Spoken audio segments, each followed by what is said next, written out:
Oh, I have a little teleprompter here. Hi, everybody. Um, I talked about a week ago about coming back and talking about editorial as a value proposition and as a cornerstone to a lot of our businesses. You guys are hearing stories now about larger businesses starting to um, have trouble staying afloat. There are a myriad of reasons for those. If you guys have questions, you can ask them below. I can give sort of my take on why some of these former $100 million, 9-figure businesses are struggling with staying going. And I can give you my take on that without sort of uh, talking out of school, but at least give you my take on why that's happening. Most of the people that I'm working with right now are $50 million and below. And that's a great spot to be in. Even $10 million and below, $2 million and below is a great spot to be in, as long as the margins are pretty good. Today, I want to talk about editorial, some of the pitfalls, some of the opportunities there, and sort of why it is very overlooked. When I work with some businesses, I find that they don't talk about editorial at all. They spend 95% of their time talking about marketing, operations, sales, etc. But they very rarely talk about editorial and how it all folds in. Historically, my experience is that the editorial that is created on a free side is the most valuable thing that you can have long term. And it should yield as well. It should yield revenue. But there is a way to combine those things so that you make sure it does. Because often editorial finds itself on an island. Um, when I started in this industry, working with companies, you know, editorial was something that the marketing arm didn't really touch. And, and until those things were brought together, um, we didn't see a lot of revenue or we didn't see a ton of impact from them. That a lot of editorial teams feel like they still work at the Wall Street Journal or at Forbes. Like there's a sales department and then there's an editorial department. We are at the end of the day providing financial opportunities to people. Those things should not be separate. They should all go in one direction. They should all be galvanized together. If they're not, it's a very easy thing to do. It just takes a little bit of a shift in mentality. So let's talk about some of the obstacles, right? So usually there is a disconnect. I find it very. Let's talk about some actionable things that we can do. The editorial team that you have should know the marketing budget. The marketing budget should not just rely on insert ads, PSs, etc., in order to garner traffic to your promos, your webinars, whatever the most important thing is. There should be a centralized theme within the company around what the best thing to promote is, what the best thing to talk about is. The editorial should learn to support that. Um, Also, if you are not doing editorial, you're going to find that you are depending really heavily on funnels. Um, And what I know about the funnels and some of the people that I work with on the funnels is that their only goal was to find more leads. Well, that's great, but when when the leads that you're finding dry up or when you've already tapped that out and you find that they have gone through your funnel and now the only source for business that you have is leads, leads, leads, leads, leads, leads, leads, and you don't have a natural maturing factor for them, meaning you don't have an e-letter, you don't have market share, you don't have anything to relate to them on a daily basis. All you have is this funnel where you put them in, you're going to find yourself churning and likely not growing until you get an advertising breakout. That to me is not a very healthy business.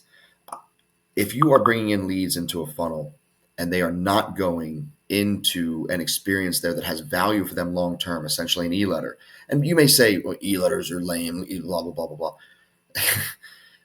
The biggest e-letters in the industry run the biggest profits. That is a fact, Jack. That happens. So the disconnect between the two has to come together, and that can be as simple as just making sure that the editorial gets reviewed by marketers, the editorial gets reviewed by the editorial director, that the editorial director and the marketing directors are on the same page, and that you come up with themes, right? You also want to hold editorial to KPIs. I personally believe that revenue should be one of those KPIs, meaning for every click that they create, there should be a dollar amount associated back to it. But if that's a little too strenuous for some of the systems out there as far as tracking that value via UTMs, you can just take a smell test of it. which is essentially, does my editorial get 20% opens and 10 to 20% clicks? If that's the case, then I know my editorial is doing its job. Now we know that open rates are inflated across the market as far as being able to track them, but having a 2 to 4% response rate on editorial is a must. If I get that, my smell test is kind of passed. I'm confident that what I'm producing there is creating value for me. So the next thing you want to talk about is traders investors have a story to tell and they have a narrative.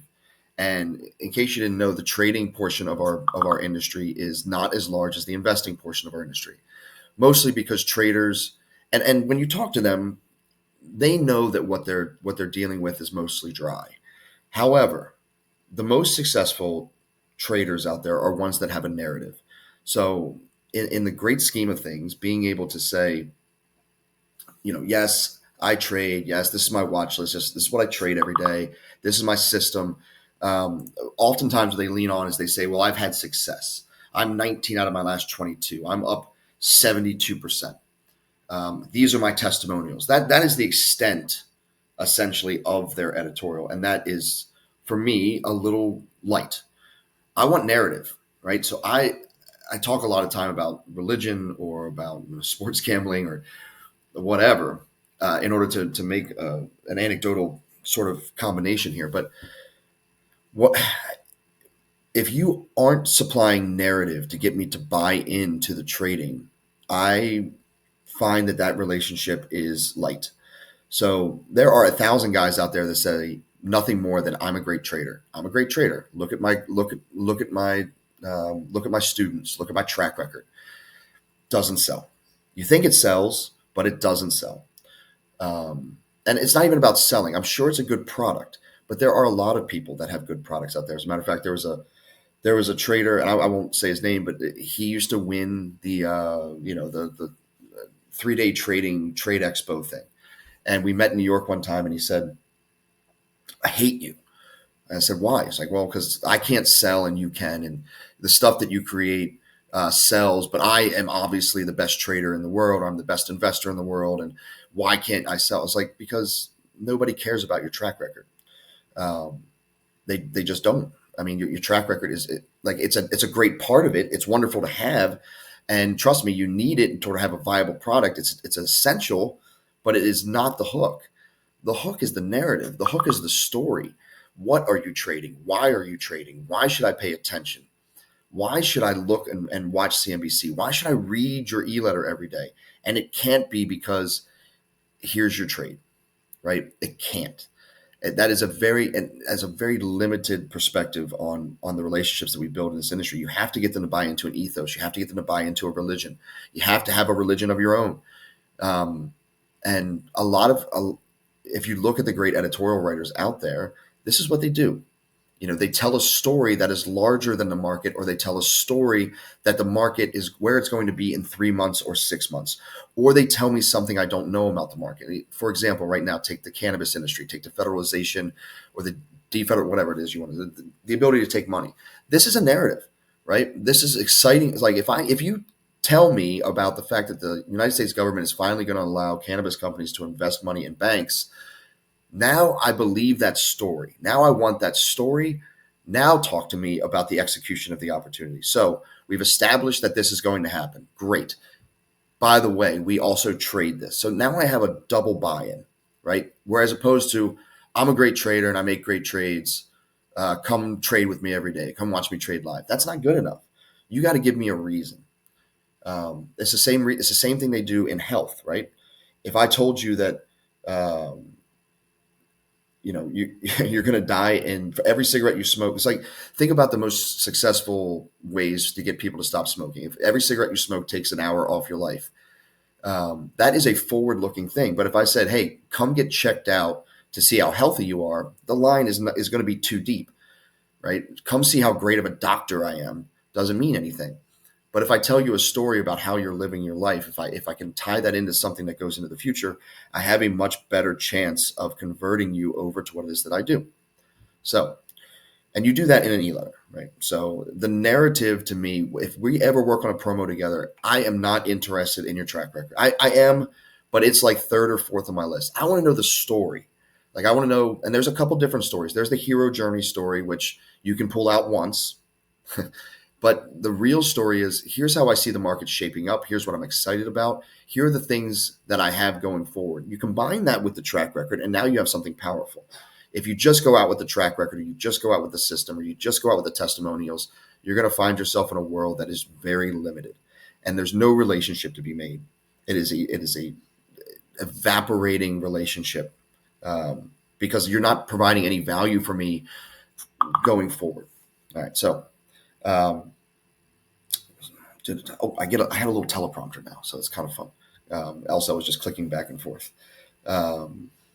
Let's talk a little bit about the kinds of e-letters, the structure for e-letters you have. Every product, every guru or content provider that you have should have an e-letter. If you have a product, you should have an e-letter. The company itself should have 2 e-letters. One that is fully free, that encompasses all the e-letters. If you are that large, if you have 4 or 5 different e-letters across 4 or 5 different guys, there should be a free version of that encompasses those as roundups. I hate using the term roundup because it sounds like it has no value. There are other ways to do it, but just essentially what you're doing is you're looking to encompass your full file, your full roundup, in order to give exposure to other traders, because as we know, we use all of our bandwidth to promote all products.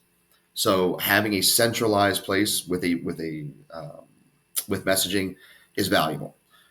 If you look at the largest financial publishers out there, they have a centralized letter. The other letter that they have that's centralized is a FOMO letter, fear of missing out letter, which is the fact that once your company gets rolling a little bit, your editors or your gurus or whatever you want to, they spend the majority of their time fulfilling product. And this is, as marketers, this is what we do that's probably a little short-sighted. We launch a product, you launch a new product, and then we take for granted the amount of time that these guys have to spend fulfilling that product. Well, fulfilling that product is great. Renewals are great. Stickiness is great. Don't get me wrong, I want that to happen. But the amount of information, trading ideas, et cetera, that they are floating out into the world only to a paid audience is limited. You need to be able to take that information, roll it out for free without the actual trades, doing a little FOMO, this is what I did yesterday, this is how we have things sorting out today. But what I want to really encapsulate there is that there's all of our traders are spending all this time behind the paywall. How do I make that real to you? How do I explain to you that at 9:30, presto, the magician leaves the stage and goes somewhere else where you're not allowed to go, right? That is probably your most powerful letter. So every guru should have a letter. There should be a centralized letter for the company. There should be a FOMO letter for the company. The FOMO letter should be your most valuable letter. The individual letters, they do very well when it comes to building their own kind of webinars, their own kind of product launches. And then the other centralized large free letters should be able to support on a wider basis. What you're looking for there from a KPI standpoint, again, 2% response rates for engagement, $10 to $20 RPMs, which are revenue per thousand, or $1 to $2 clicks. If you're not getting that kind of revenue, you're probably not sending them to the right things, or you're not capitalizing. Ideas for editorial is another topic I want to talk about, especially with traders. They really struggle they come out of the gate really strong. Most guys come out of the gate really strong. They have a soapbox to stand with. But when it comes to writing every day, they struggle. So creating a environment for them where they can essentially template it out a little bit helps them. Watch lists help. Red or green lights help. Things to watch today help. Posthumous analysis helps. Those are good. But you want to stick to the STs too. The biggest, the worst, the most, the first, the last. These things ingratiate yourself to your customers. And every trader that I know has these stories. The worst trade that I've ever seen, the best trade that I've ever seen, the biggest thief, the enemy, get me to understand the market the way that you see it. Our traders are essentially celebrities at the end of the day. If you've ever been to a conference, you know that people take pictures with them, they ask for autographs. With that said, think about the way that you can relate to your customer, knowing that they look up to you, not just for making money. I don't think our readers and our customers look at our people as tools to utilize. I think they look at them as relationships to maximize their potential. Given that, if you limit yourself to just the acidic, mustardy, here's the trade, here's the system, blah, blah, blah, blah, blah, you are not reaching your full potential on relationship. And that full potential has to be anecdotal stories. You have to humanize yourself. You have to dimensionalize yourself. I have to know more about you. I also have to know some war stories. Um, I don't want to equate it to making a friend at a bar, but let me put it this way. You guys, everybody has a doctor. The best doctors are the ones where you know them as a human being, not as a person that runs your tests, gives you the results, and gives you the pill or tells you what to do. That is not a valuable relationship for most people. The most valuable relationship are the people you know about them, you know where they stand, like you know what they've been through. The same thing with lawyers. It, Transactional relationships in any walk of life, in my opinion, have less value than a relationship that is built on dimensionalizing what I know about this partnership, because it is a partnership. So if you're looking for editorial themes, plus I can tell you this for a fact, those pieces get digested, repeated more than any kind of great trade you could ever make. I don't care if you come out with a trade that does 10,000% in one day.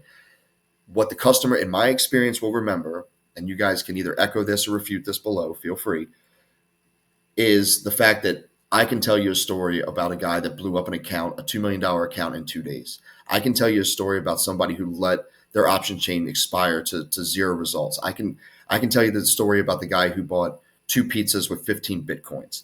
These are stories that people remember. Now, do they lead to sales? No. But do they lead to a relationship? Yes. And that relationship leads to more market share and mind share. It leads to a relationship that people will not leave. They know something about you. You provided them some value beyond just transactional. You now have a relationship value. Stay on it. Those are more important than you think. When you go to conferences with your guys or you see your guys at a conference, it is very, I mean, I will tell, if you have a different story, you tell me. But I have seen hundreds of conversations between the, the great readers that buy our stuff and the gurus, and never, and I mean never, are they asking or bringing, oh, remember that trade that you make? No.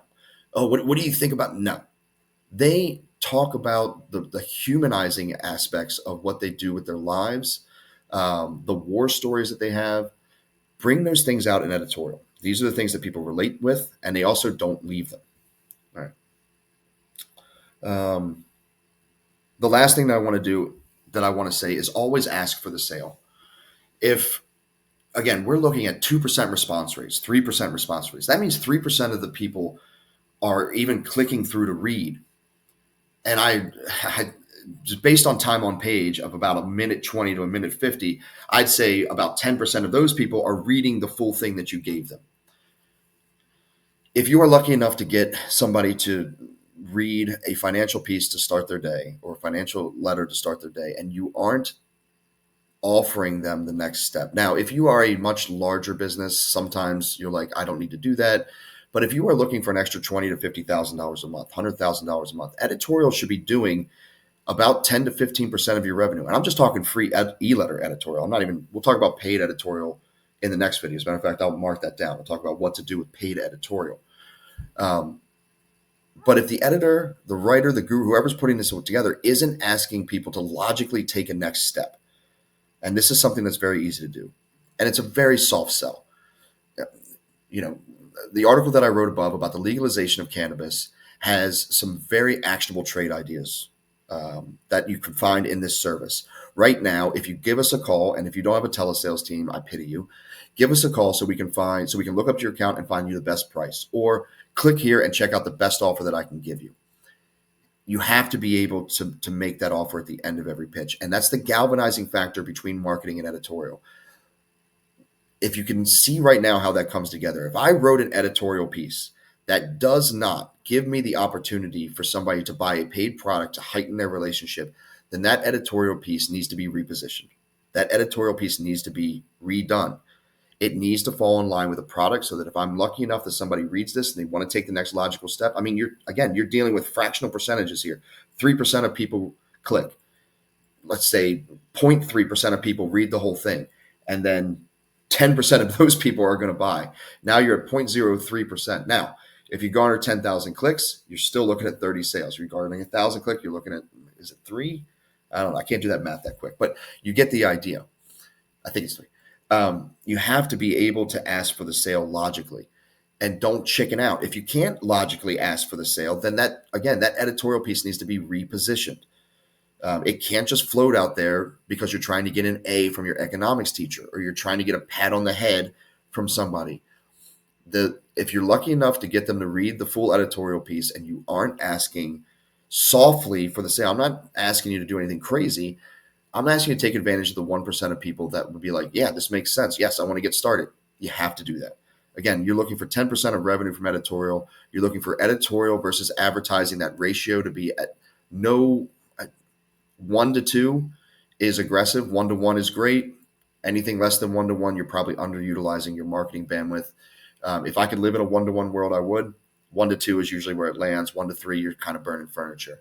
Meaning, for every editorial piece you're sending 3 pieces of advertising or deads. That's aggressive. 2 is moderately aggressive. 1 is very healthy. I know oftentimes in order to make money, we say send the most amount of mail. However, if you're getting zeros, cut it back. Right? There's no reason to send if you're getting zeros. If you're not getting zeros on the revenue side, keep sending. But if you're generating zeros, you're not going to jigger anything loose just by sending more mail. And I can't believe I'm going to say this out loud, but you're probably just ticking your customers off. So find that balance. But the easiest way to find that balance is to make sure that editorial is holding up their end of the bargain when it comes to revenue. If you have any questions, I like making these videos. If you want to see another topic below, I'd like to talk about paid editorial next time. Or if you want me to look at your free editorial or talk about, I'm happy to do it. Like it's no charge, no cost. This is what I love doing this. So if anybody wants to take me up on the offer, go nuts. Happy to look at it. I hope that helps when it comes to how you guys look at your free editorial. Be cool. Go Qs, I think now. It's not really. See you.